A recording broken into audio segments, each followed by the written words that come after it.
Today, I'm honored to introduce Anthony Noto, CEO of SoFi, one of the fastest growing digital financial services companies out there today. Anthony has had an illustrious career, CFO of the NFL, global head of TMT investment bank at Goldman Sachs, and COO of Twitter before this. And then you joined SoFi in 2018. So quite a few names there. So what brought you to SoFi? What really attracted you to really come and run this company at the time? The first thing that attracted me is I was a sell-side research analyst from 99 through 2007, and I got to have a front row seat to the emergence and commercialization of the Internet 1.0 and saw what Amazon had done in the retail sector and Expedia and Priceline and travel and Netflix and film and on and on. And I really asked myself the question, why hadn't we seen a similar type of disruption and value creation in the consumer financial services space? So I thought it was a unique opportunity to be able to bring technology to bear in that industry that up until that point really hadn't seen that type of disruption.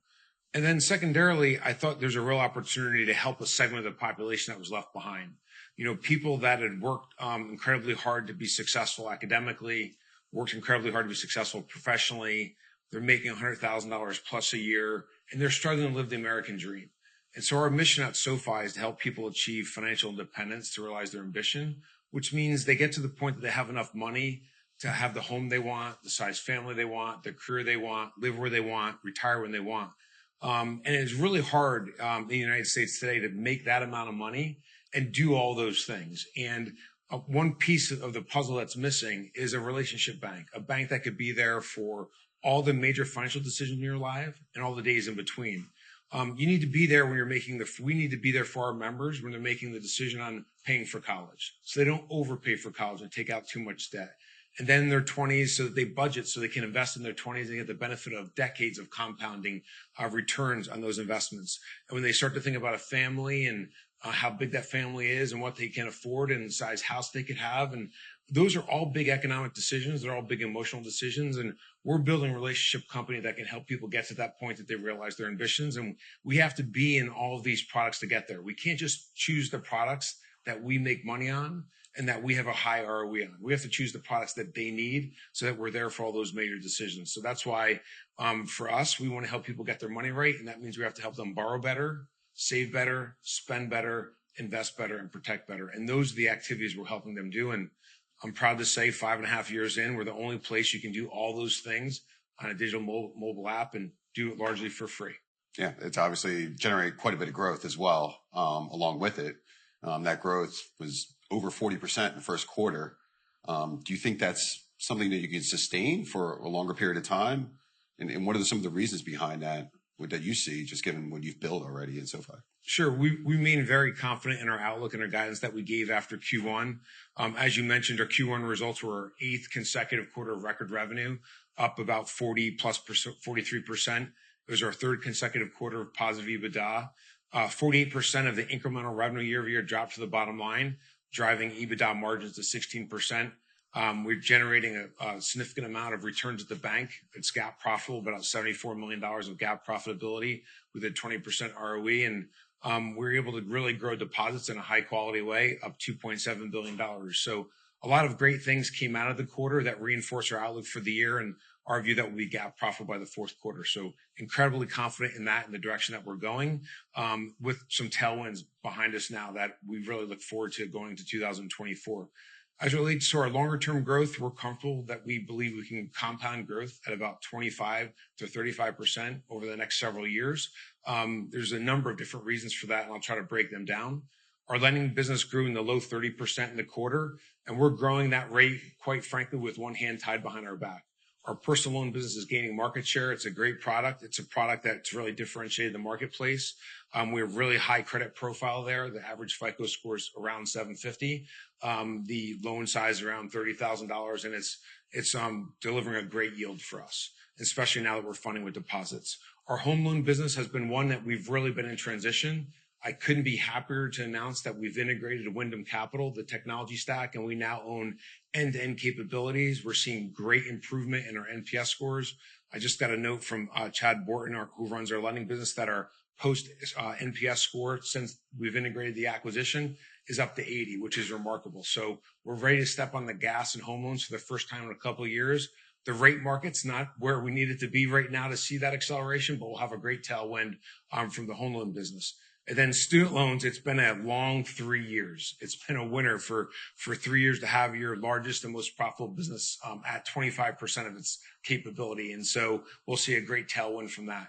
Not to mention the ability to go to SMB lending and other products. So the lending business, really high growth, super high profitability. We expect that for the next several years. Our technology platform business, we think we're at the very beginning of a huge secular transition in 3 ways.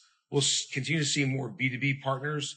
We have a number of B2B partners now. We've been able to sign up someone with a fleet arrangement. We also have a partnership with Toast and a few other B2B businesses that are starting to scale very nicely.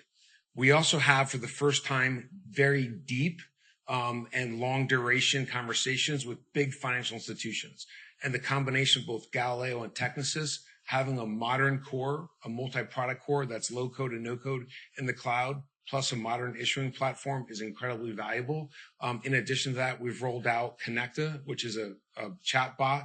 It's a natural language AI chatbot that's getting great reception, significantly improves time to resolution, lowers cost, and lowers contacts per member.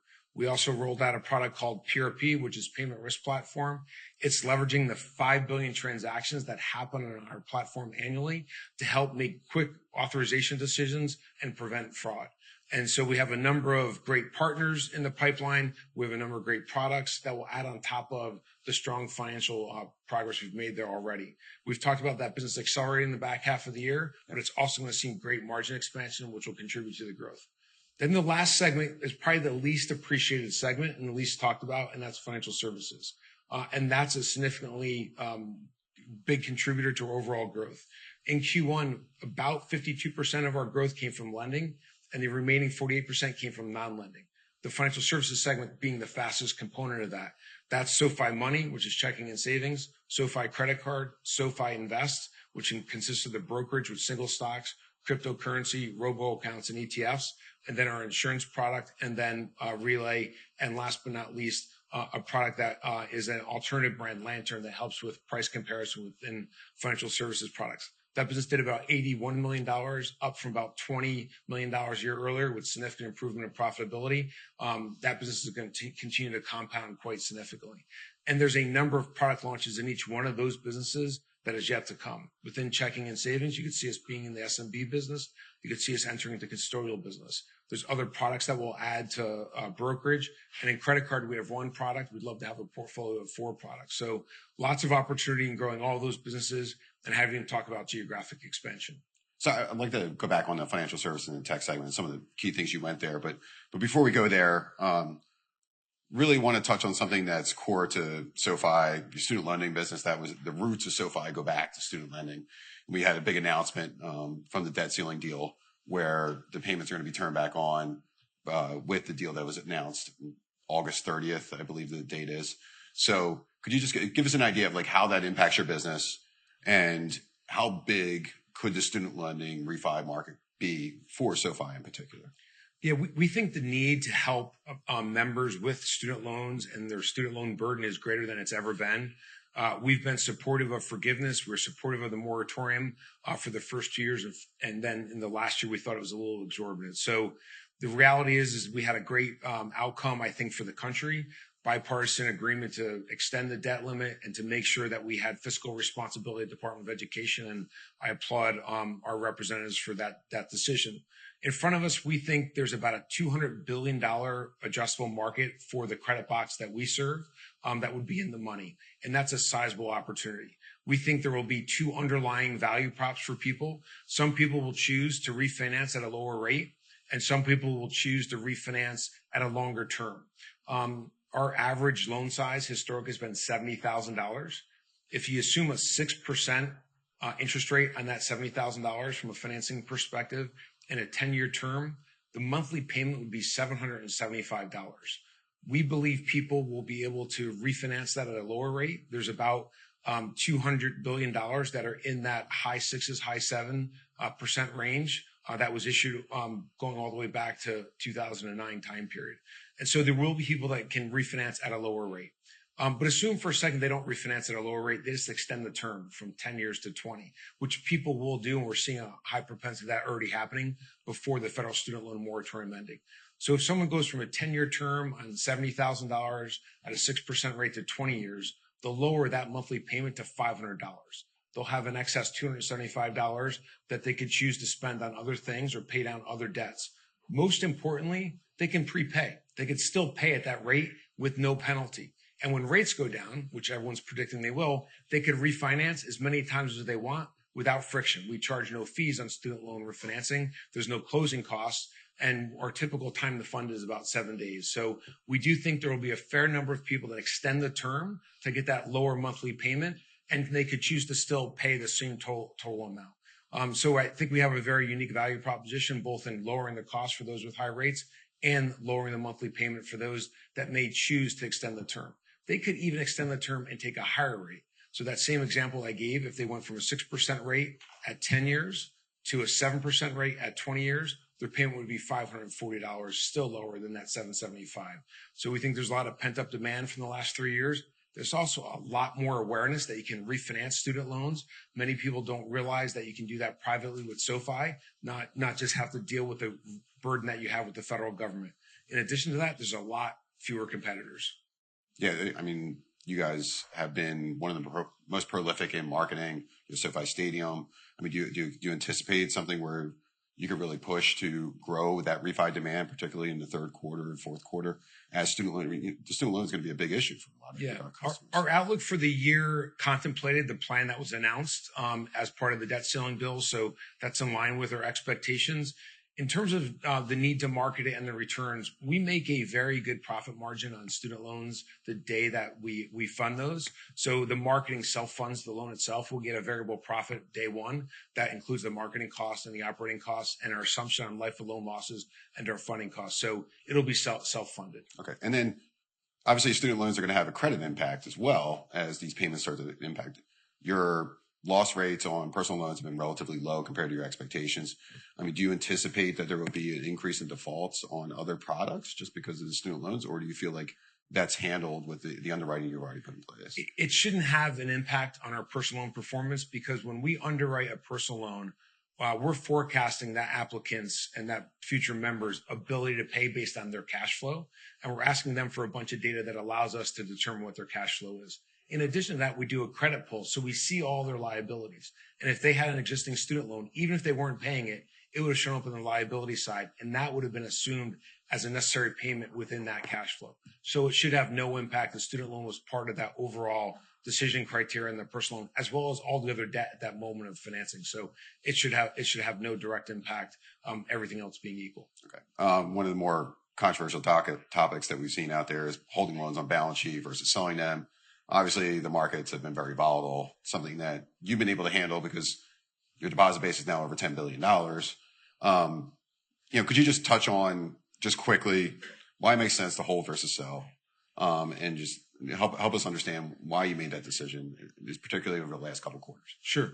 The first most important thing to mention is that we actually have the optionality to hold versus sell, and having a bank license has afforded us that, in addition to the fact that we have a lot of funding capabilities. So before we were a bank lender, we had to use warehouse lines or our own equity capital. And we have about $3.5 billion of our own equity capital to fund loans, about $2.4 billion of cash on the balance sheet at the end of Q1. So that's one source of funding.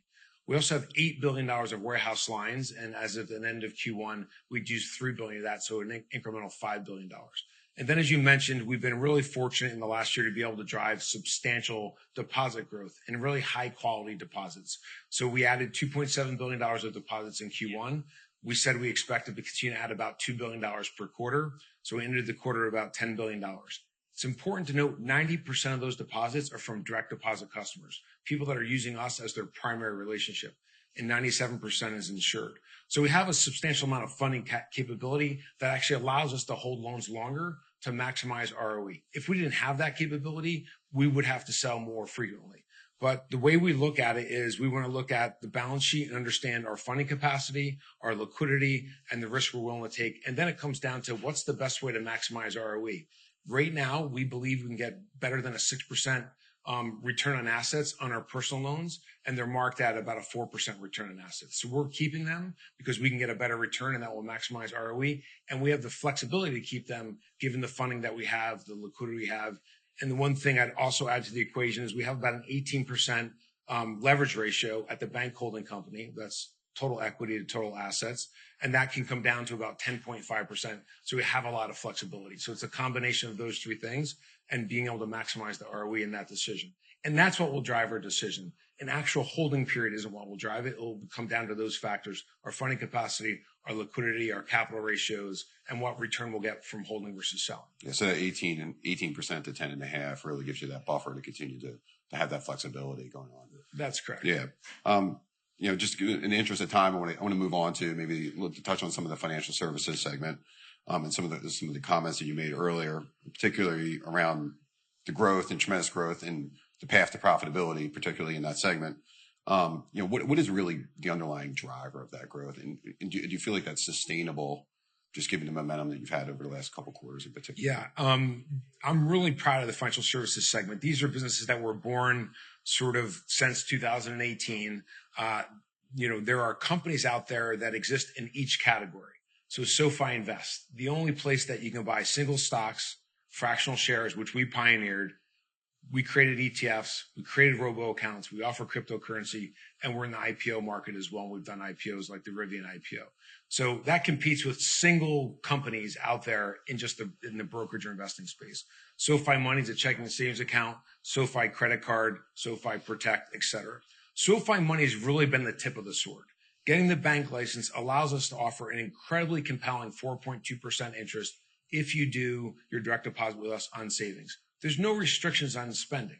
You can spend as often as you want with that money, as frequently as you want. You can pay from your phone to your friend. You can pay from your phone ACH. You can pay a bill electronically. We'll even send a physical check for you. So it gives you complete functionality, no fees, and super high interest. And that's driving great direct deposit adoption. And those members, we then have great information on. We see their spending, we see the bills they're paying, and we can help them get their money right with the rest of our products. SoFi Invest is a product that has a lot of cross-buy. About 40% of its adoption is from existing members, and a product that we believe has great promise and a lot more that we could add to it. And the credit card business is one that typically is the highest ROE business for a financial services company, and it will be for SoFi as well.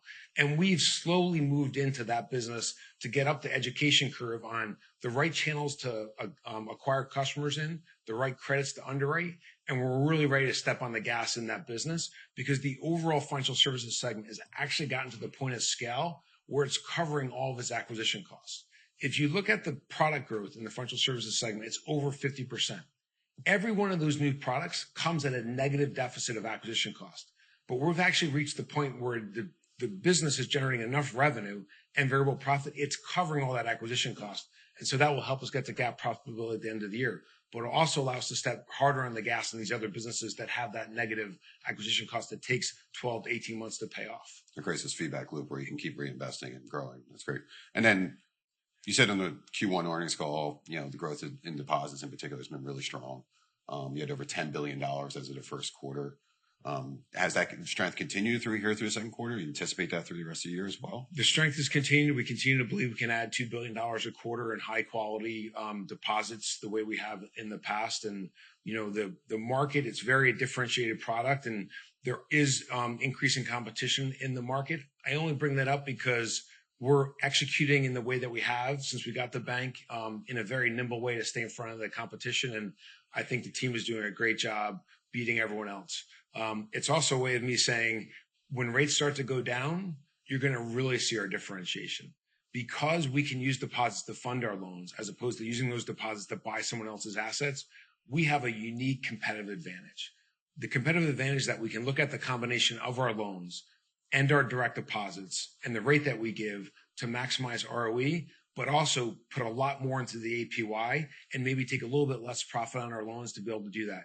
So as rates go down, which they're forecasted to do in the back half of this year or next year, and it will happen inevitably, I'm not going to predict when it happens, you'll see us keep a higher rate when other people are lowering their rates because we can afford to do so, and our differentiation will actually increase, not decrease. And I couldn't be more excited until that day comes. So you should start to see the spreads and the reinvestments start to really. The distance between us and everyone else is only going to increase. Okay. Well, great. In interest of time, I want to pivot over to the tech segment. Some of the things you mentioned earlier. We bring people back. You bought Galileo back in April 2020, and you also brought in Technisys a little over a year ago. You've integrated those over a brief integration period. Can you just give us an update on where the business stands right now, and particularly after you lost a sizable customer in the fourth quarter? You're anticipating quite a bit of growth in the back half of the year. Can you just give us an update there and why that growth is going to continue? You see that momentum in the 24. Yeah, I couldn't be more excited about our positioning in the tech platform sector for a couple of reasons.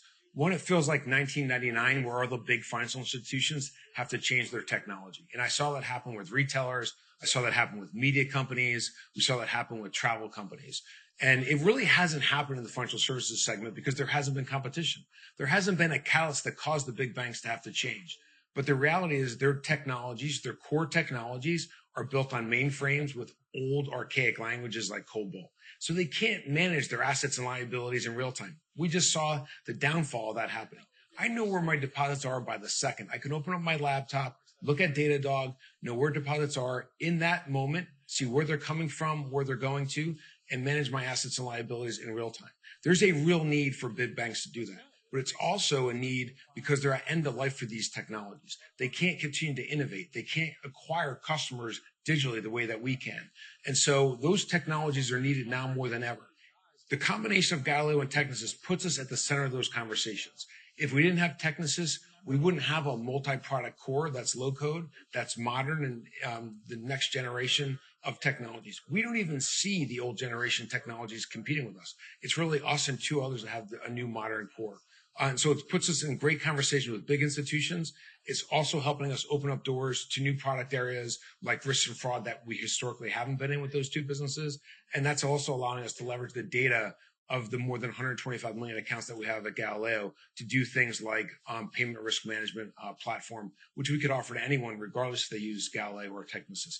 Same thing with Connecta. It's benefiting from all the data that we have and helping drive artificial intelligence in the way that chatbot answers questions. And again, a product that we use independent of Galileo and Technisys. So I think we're at the precipice of a really strong tailwind for years to come. From our business in particular, we will see it accelerate in the back half of the year. And as we mentioned, by the fourth quarter to 15 to 20% growth, and then continuing from there faster. Yeah, you mentioned you're in proof of concept stage as well with a large financial institution. Seems like a pretty big step in the tech segment's evolution and some of the things that you built. How long do you expect this proof of concept to play out? And when do you anticipate that we're going to actually start to see some of the fruits of the labor you guys put together? Yeah, and it was more to be illustrative about how long the sales cycle is. Yeah. Large financial institutions, they talk to the different technology providers and platforms. They do RFPs, they dwindle it down to a list of a couple, then they pick one and they actually do real integration to do proof of concept. And so we're close to the bottom of the funnel in that particular case. I'd say it's another 6 to 12 months away before there's something to announce, but we're making great progress. But there are, up to a dozen other conversations at various stages with large financial institutions as well. Some of them are on core, some of them are on processing, some of them are on some of these other solutions like Connecta, PRP, and Pay in 4. Yeah, those dozen financial institutions, do you anticipate other financial institutions to also start to be, realizing end of life technology that you mentioned? Yeah, I'd say the financial institutions fall in a couple of different buckets. There's definitely a cohort that's end of use technology. There's a bucket that says we want to stand up an entirely new stack and acquire new customers in that stack. We can't acquire digitally. If you download the top 10 banks apps in the country, try to sign up for an account on that digital app. Many of them don't allow you to actually sign up on the app because they don't have the fraud and safety controls that they need. So they force you to call or go into a branch to do so. They really need to be able to provide acquisition digitally on the phone. We can help them do that, but with our core and with our processing and our banking in the box APIs. So there's a cohort of people that want to stand up an entirely new stack for SMB or for new customers and just do their new customers on that platform. And then there's a group that fundamentally needs to have better controls and management systems to manage assets and liabilities. And they're being forced to look at new technologies because they weren't able to answer the Fed's call and tell them where their deposits were by the minute. And some of them not even until the end of the week. Okay. fascinating story. You've been telling it quite a bit this quarter. Can you give us just to wrap up here, what is something new, something you want to highlight to the street that may be underappreciated, just given the whole story you told us here? Yeah, I think the biggest thing I'd say is when we were going public back in 2021, we talked about the fact that many people talked about being a one-stop shop, but only SoFi has done it. Well, not only have we launched all those products on a digital platform, they've all scaled to the point now where we're going to have overall GAAP profitability, and we continue to run the business and fund the business from its organic growth. Will we look at different opportunistic financings to lower our cost of capital and small tuck-in acquisitions? Yeah, but the reality is it's all built. We're past the technology build. We're past the learning curve that you need to be able to become a bank on risk and controls and fraud. We're past the point of hiring the entire team and going through that maturation and building a board. And now, for the first time, we'll be able to operate all of our businesses with no hands tied behind our back. And I'm really looking forward to that. We've built out 7 different opportunities, 7 different businesses in one company, and they've all scaled to the point where they can fund themselves. And ultimately, we can drive accelerating growth because of that profitability in all 7 businesses. So not only did we build them, but we're at a point now where they can all thrive. And it's really unbridled growth from here, really subject to how much we want to invest versus drops to the bottom line. And we have the flexibility to do both. That's great. Well, thank you for taking the time here to speak with us, and really fascinating story. We look forward to seeing everything that SoFi can do over the next couple of years. Thanks, Kevin. Thank you, Anthony.